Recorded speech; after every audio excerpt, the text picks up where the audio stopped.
100 years, 100 voices. A St. John Centennial Oral History project conceived and produced by WSJS Radio, where every day is history. WSJS Radio. Okay, so this is what we have to do. Annette, I have to put you over here. Yeah, you're the main person. Told you, the bigger mic. I Excuse me, can you repeat that? I'm who? You're the main person. Thank you. There's one seat over there and there's three seats. Okay, There's a no, bigger no. mic. Right, so get the three guys and girls over here. And Annette, vente acá. Can we get the questions? I'm a little nervous. Okay, You're and nervous? you're the, I am Amanda, nervous. you'll be the... Hey, that's my question. I asked that one. And you know what you did, that little intro that you did, the WSJS I'm Radio, was it great. you? Yeah, that was me. That was him? Go ahead and do that. Go ahead, do your little I intro. was planning on it. Okay? This is WSJS Radio. Good morning, Mom.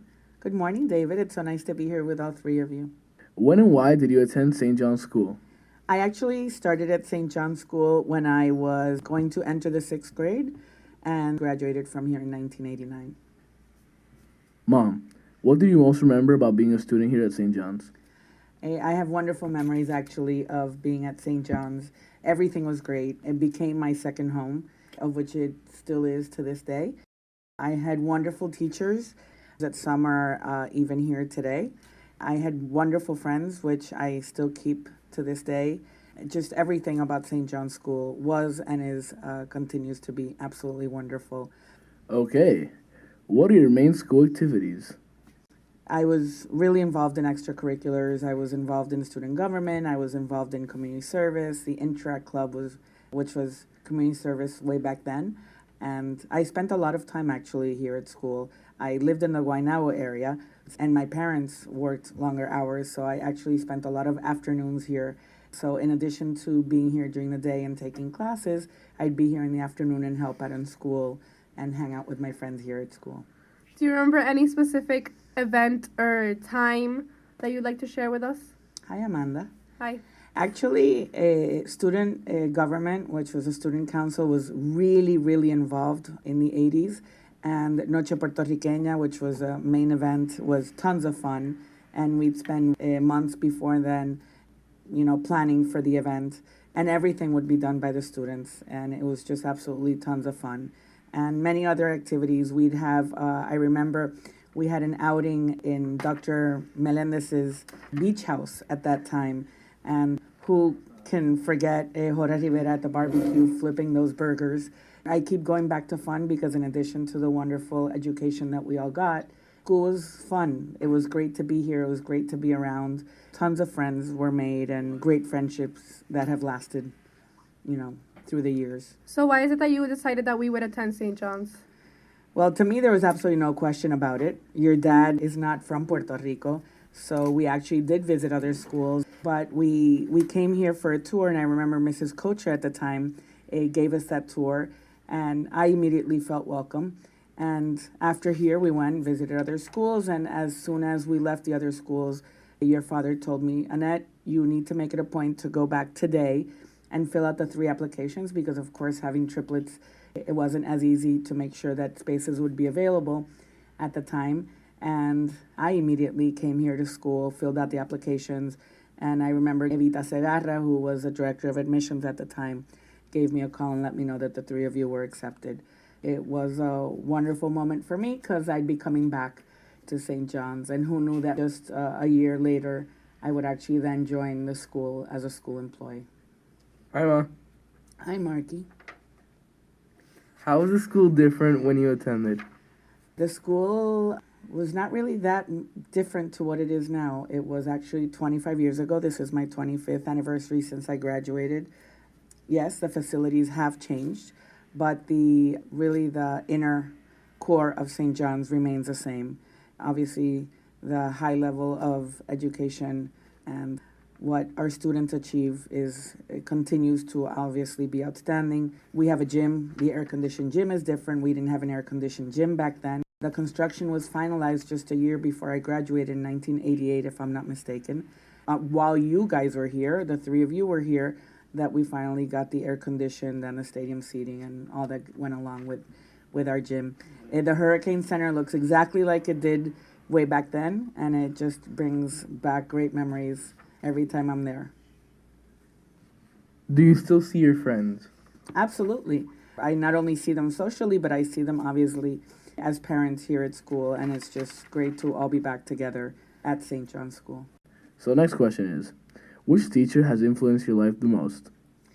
Actually, I don't think I can actually pinpoint one. I think it's definitely been several of them, and several of them who are still here and are retiring this year. I've learned a lot from Mercedes Figuera, not only what she taught us in the classroom, but her joy for life and time that she really puts into each and every one of the students in her classroom.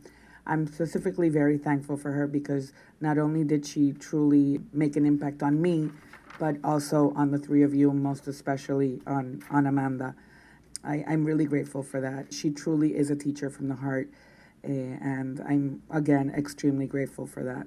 Jorge Rivera has also taught me a lot and has continued to as I came back as a school employee. Math has always been one of my favorite subjects, so I had Jorge Rivera actually more than once in my high school years. He was really demanding, and it taught me to be very careful about my work.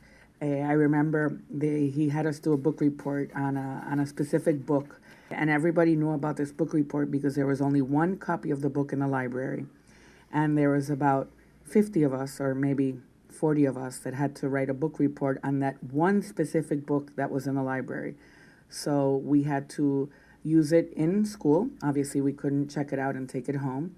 So we'd all go crazy taking copies of the book here at school so that we could go back home, read it, and then write this book report. And I actually think I still have a copy of it. I didn't let go of that copy of my book report that easily. Other teachers that have influenced me over the years, Mr. Hall. Actually, I can admit that I'm a pretty good writer, and Mr. Hall definitely helped influence that. And Mr. Mannon, I never actually had him as a teacher, but I mean his presence and the life lessons that he's taught not only me, but also the three of you, and then going on now to traveling with him for JSA as a chaperone with all of you and the rest of the JSA team was also really memorable for me. In addition to that, I have to say that Dr. Melendez, who was Mrs. Guardiola at the time, really helped me a lot and gave me a lot of advice in my high school years and obviously still does to this day. So there's many of them that have definitely influenced me over the years, and I'm, again, so grateful for that. And how special is it that not only did they influence me, but they went on to influence my three children. So that becomes even more special. So going back to what Mom said about teachers influencing our lives here at St. John's, how has any teacher influenced your life here? Well, I've always been very attached to my teachers. There was a reason why I now want to become a teacher. There's many teachers that have become like family members to me. Miss Eifert, Higuera, Nieves, Toyos.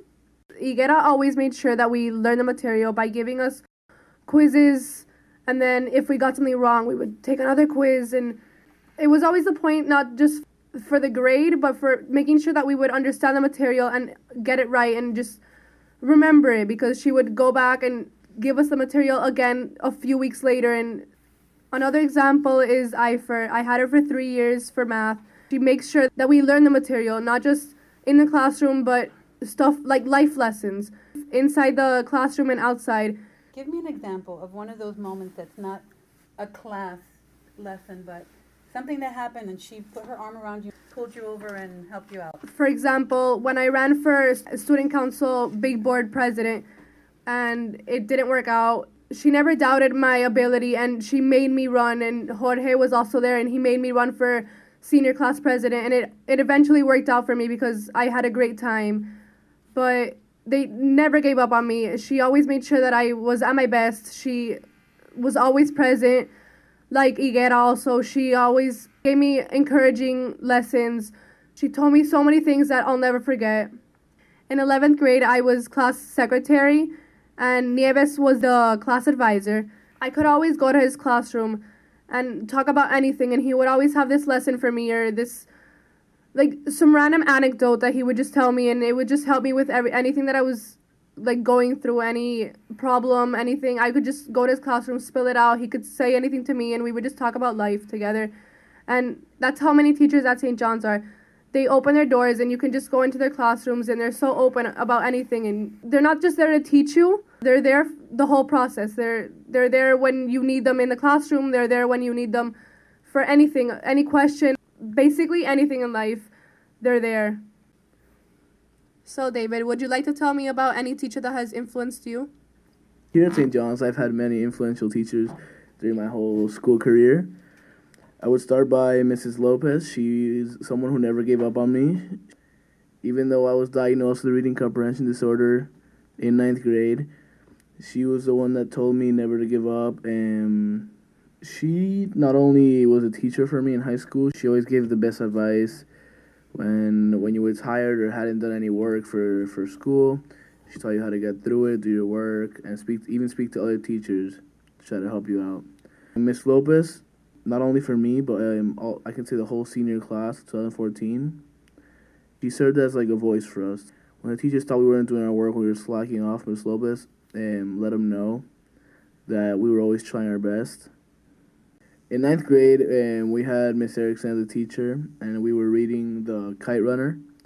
And we had this project about making a kite with a group of 2 people and that had to fly in the beach. My partner was Ricardo Cruzbal, and I, myself, went to my house, bought all the materials, spray painted the whole garage floor. Mother was not happy the morning after. And when we got to school the next day, Miss Erickson said, "Oh, what a beautiful kite. Let's go to the beach to see if it would fly."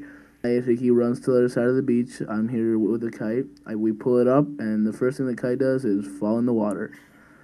And that Miss Erickson showed us to never give up in life.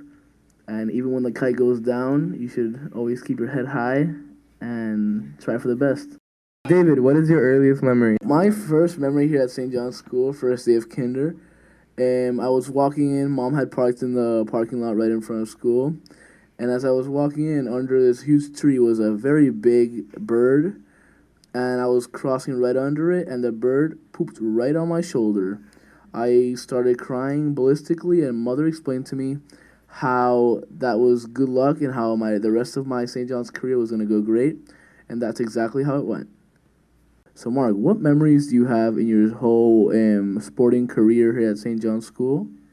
Well, even though I'm not great at sports or even good at sports, I think it's pretty awesome that we were the first. In 11th grade, we won a volleyball championship and the varsity volleyball championship, and I think it's pretty awesome that we were the first guys to win a championship for volleyball.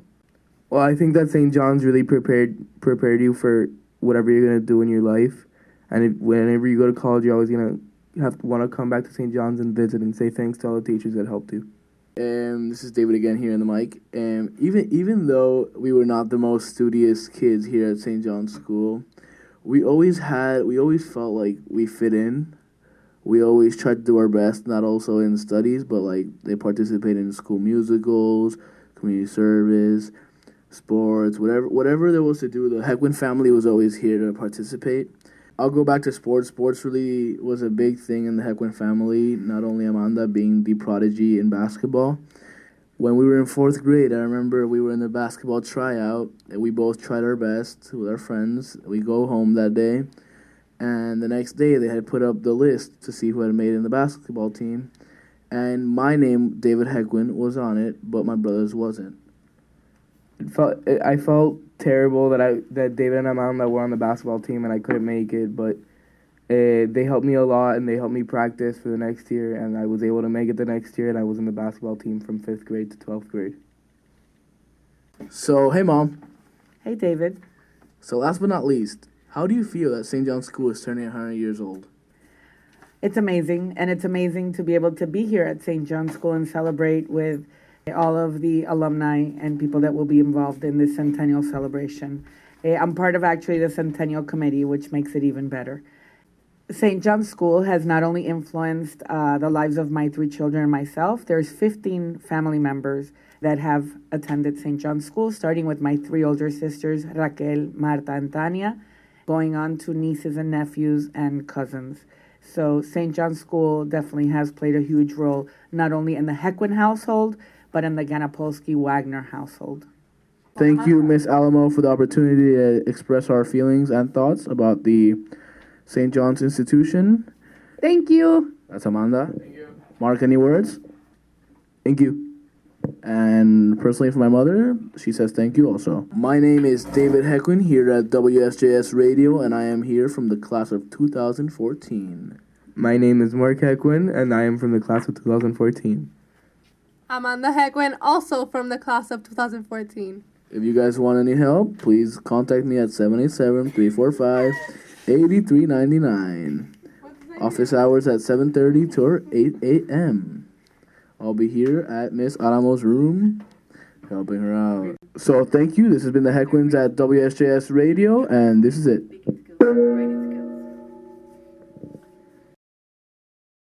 Annette Ganapolsky, class of 1989.